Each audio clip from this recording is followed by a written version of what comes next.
Hello everyone. In previous video, we just went through the introduction of React. So in this video, we'll be learning about single page applications, multiple page applications, and what is the concept of virtual DOM exactly.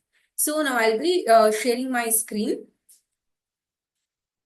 So yeah, I think in previous video I have explained what is React, who developed it, so why it is important and all. So now I'll just explain you what makes React so popular.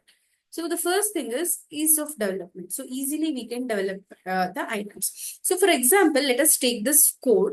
There is some function app is there. In that they are creating the like element. Then they are creating app h1, h2 then they are appending it. And as I shown in the last video, if suppose this is in the React, this will be a piece of short. Okay, so you can find the difference, and I want you all to try it out also once. So this is the first thing. So what are single page applications? First of all, let us see. So before knowing a single page applications, let us see like how the traditional multi-page applications works out. So here we can see the layout of multi-page application. We can easily note it down. So if we want to load the website, the browser first sends the request to the user. Then like it will be response by sending back a new HTML page. Okay, the complete page it will be sending. Okay. Additionally, the server sends JavaScript file also to the browser. So then the like rendering and all execution and all starts. So this is how it will happen. Then user clicks about in navbar. Then again what will happen? Browser sends a request to the server. Then again the same story will continue in the multi-page application. So just if it is in the single page application, just you can check the difference. You can check the difference like how it works. During first load, what will happen? The browser will send a request to the server. The server responds a new HTML page. Okay, JavaScript files also sent and the server is executed again. So in the next step, what will happen? Rather than sending a new request to the server, if we click in a navbar, so rather than sending a new request, JavaScript is used to dynamically update the content of the existing page itself. You can see here what happens here in the multi-page. It's like if again it is clicked again, the new page will open. But here in single page applications, that does not happen. So for this reason, exactly the single page applications are preferred more. So now we know like what is multi-page applications and what are single page applications. So now like whatever web page if we take, the first thing that will come into existence is the performance.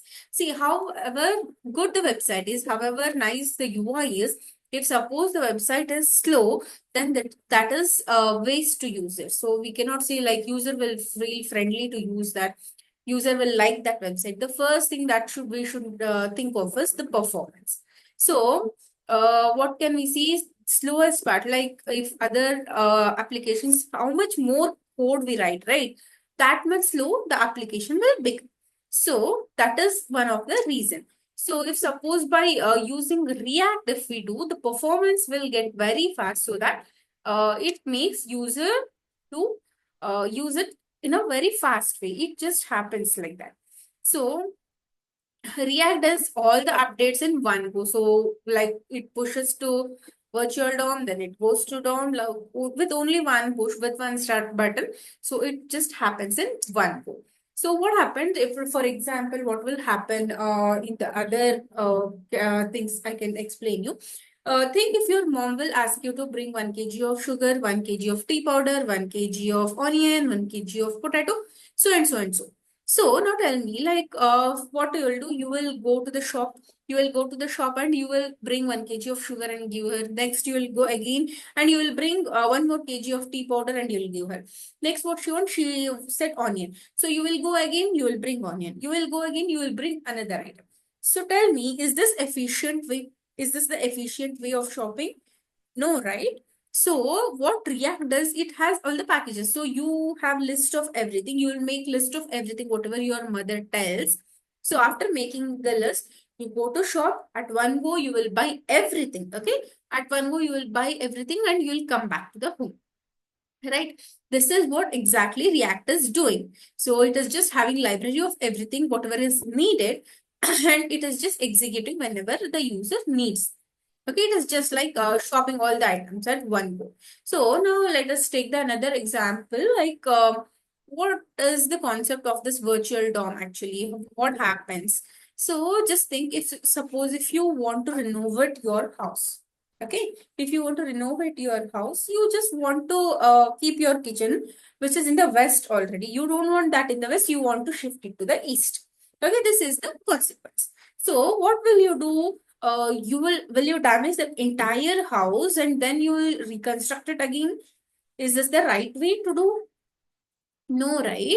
We will just demolish the kitchen, whichever is there in the west, and we will just construct that kitchen towards the east. This is the efficient way. Okay, this is what exactly happens. Okay, in JavaScript, if we write some code in JavaScript, right?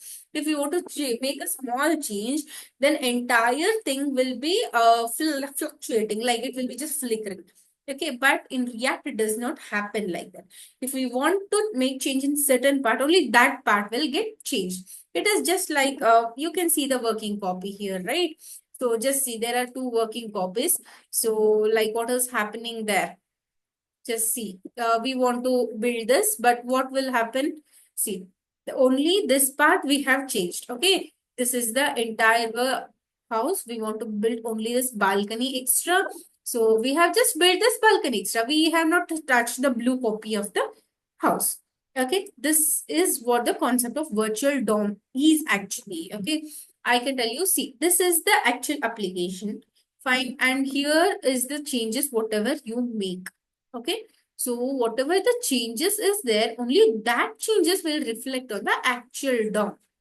That is what the virtual DOM will do. So yeah, I hope by this like concept is clear, but also still I'll just show you this thing even, so that in Twitter, this is a beautiful example which shows the example of like virtual DOM. Just see here. The component is there, initial rendering will happen. Here it will come, like whatever changes is there, here the changes will happen first in the virtual DOM. Then it replicates, then it just resembles the DOM. Then whatever changes is there, that changes are pushed to the DOM. Okay, only that changes are pushed. Okay, so hope this example beautifully explains the thing. Got it? Yeah. So, yeah, we will move forward. So after this, so you can see this example. I'll just show you this example, the live also. See, a hello world is there. This timer is running. Like only the part, like only the timer part, it is just flickering. Okay. If you do the same thing, if you do the same thing in JavaScript, entire thing will be flickering. So the complete page will be rendering again and again and again. So this is how it actually happens. So yeah, I'll just show you the example. If I click this, yeah, see, this is the code written. This is the code written without React. Okay, without React, this is the piece of code.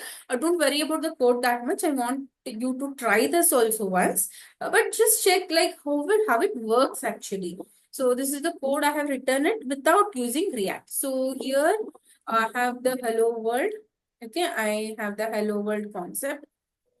Okay, give me a second. I'm just trying to inspect this. Okay, I'm just trying to inspect this. I'm not getting it. Give me a minute. I'll just select it, and yeah, you can see it.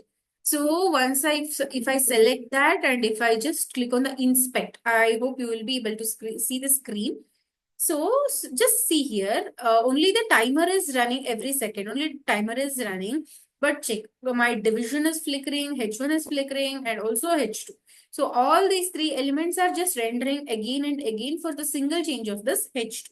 Okay, this is what it will happen in like other language, like in JavaScript. This is the JavaScript I have written the code. So this is how it is happening. Now let us see, like if we write it with time, with React. Okay, this is the thing I have written in React. Like you can just check, like I have used the Babel to use the React over here. Now let us check like what will happen. Okay, see, I have H1 also, I have division also, but what is changing again and again? Only my H2 part is changing again and again and nothing else. Okay, only the thing which I wanted to change, only that is changing, and all others are like static elements. Now, see, so this is the major difference I can tell you between this normal normal JS and the React. So these are the things for now. So the remaining part we will continue in the next video. Thank you.